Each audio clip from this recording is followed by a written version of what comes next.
Senhor, fazei-me instrumento da vossa paz. Onde houver ódio, que eu leve o amor. Onde houver ofensa, que eu leve o perdão. Onde houver discórdia, que eu leve a união. Onde houver dúvida, que eu leve a fé. Onde houver erro, que eu leve a verdade. Onde houver desespero, que eu leve a esperança. Onde houver tristeza, que eu leve a alegria. Onde houver trevas, que eu leve a luz. Ó Mestre, fazei com que eu procure mais consolar que ser consolado, compreender que ser compreendido, amar que ser amado, pois é dando que se recebe, é perdoando que se é perdoado, e é morrendo que se vive para a vida eterna. Amém. Capítulo 12, 11 ainda de Marcos, a expulsão do comércio do templo. Foram então a Jerusalém. Jesus entrou no templo e começou a expulsar os que ali estavam vendendo e comprando. Revirou as mesas dos cambistas e os bancos dos vendedores de pombas, e não permitia que eles transportassem qualquer objeto através do templo.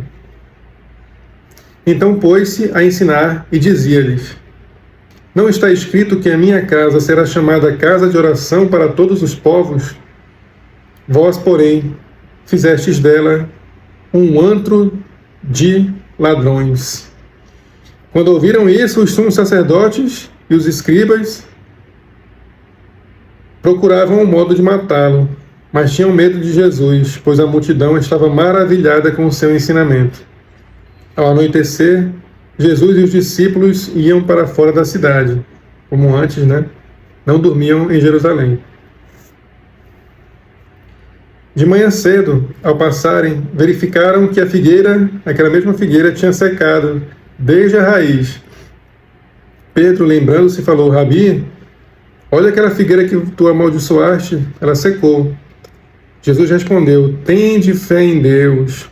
Em verdade vos digo, se alguém disser a essa montanha, arranca-te e lança-te ao mar, sem duvidar no coração, mas acreditando que vai acontecer, então acontecerá. Por isso vos digo, tudo o que pedirdes na oração, crede que já o recebeste, e vos será concedido. E quando estiverdes de pé para orar, se tiverdes alguma coisa contra alguém, perdoai, para que vosso Pai que está nos céus também vos perdoe os vossos pecados.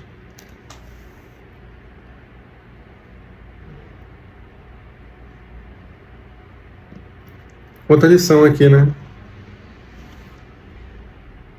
Então, Jesus foi ao templo e expulsou todos aqueles que estavam ali vendendo, os vendedores. E aí nós vemos que Jesus tem um ensinamento com isso, Ele mostra para todo mundo, para os vendedores e para as outras pessoas, para os vendedores e para as outras pessoas, que aquele é um templo sagrado e aquela prática, apesar de ser costumeira já ali, não fazia parte da vontade do Pai. E as pessoas, apesar de talvez os vendedores terem ficado muito prejudicados e insatisfeitos, todo o povo já acreditava que Jesus era o rei esperado, o Messias, o filho de Davi. Então ninguém questionou nada, a não ser os próprios religiosos, a própria igreja, contestando, a igreja se revoltando contra a contestação de alguém sobre as leis dela. Então, mesmo Jesus tendo mostrado todos os prodígios que ele mostrou, os ensinamentos que ele fez, todo mundo já está convencido. A igreja, claro, tendo seu papel ali também de proteção da lei e da religião deles, contesta. Mas Jesus chegou ao ponto já depois de já ter tido vários embates com os fariseus ali na história da missão dele, já chegou ao ponto de não ter mais como não ser radical com eles. Ele sabia que eles iam defender a religião e a lei, mas ele tinha que ser radical. Ele tinha que mostrar, cara, agora realmente vocês vão ter que entender. tem alguém aqui maior do que vocês, eu não vou poder ficar respeitando. Então, no templo de Jerusalém, Jesus quebrou tudo, né? Soltou os animais, acabou com aquela prática ali que, pelo visto, era muito bem aceita pelos fariseus e até, por que não, orquestrada por eles, né? E eles próprios deviam, talvez até lucrar com isso também.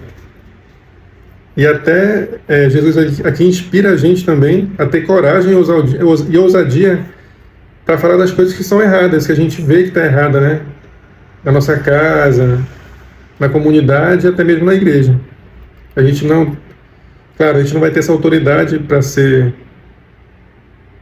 fazer isso que Jesus fez, mas podemos falar, podemos sugerir, podemos encaminhar a igreja para novos caminhos e talvez mais acertados, com aquele olhar que talvez só nós tivemos de algo que poderia melhorar, sempre pensando, claro, que a igreja é de Jesus, então o Espírito Santo comanda aquela igreja. E apesar de ela ser conduzida por seres humanos, falhos e pecadores, a gente tem que ter muito cuidado, né? Mas, para mim, a lição que fica é essa. Jesus realmente veio, já que ele tinha um ensinamento novo, ele veio romper com aquilo que existia aqui completamente agora, né? E aí daqui ele já vai encaminhar para o final da história dele, da missão dele aí na Terra, né? E aí de manhã eles passam pela figueira e eles veem que a figueira realmente está seca. E nessa expressão aí de Pedro a gente vê que ainda há uma incompreensão com relação à natureza divina de Jesus, né? A ele ser o Filho do Homem. Porque Jesus amaldiçoou e a palavra de Jesus tem a força que eles já sabiam que tinha, né? Quanto à cura, quanto à bênção e quanto à maldição também. Apesar de que Jesus não usou essa palavra de maldição com ninguém. Isso é uma coisa também que a gente vê aqui, né? Pedro até se assustou porque talvez isso fosse algo novo realmente no ministério de Jesus. E ele não faz isso com ninguém. Ele pega bastante pesado com os fariseus, né? Mas ele não chega a fazer o que ele fez com a figueira aqui, né? Com a figueira realmente ele manda secar e ela seca na hora. E ele poderia fazer isso com qualquer pessoa, mas não faz parte dos planos do Pai, aqueles que ele veio cumprir. Que grande ensinamento. Muito obrigado, Senhor, por mostrar mais uma vez para a gente o Teu poder, mais uma vez para a gente o Teu poder, como tudo estava já previsto, e nós ainda seguimos no Teu plano, com Jesus nos acompanhando e o Espírito Santo de Deus também, com esse mesmo poder. Isso ainda segue, essa missão segue até que nós alcancemos todos a vida eterna. Em nome do Pai, do Filho e do Espírito Santo. Amém.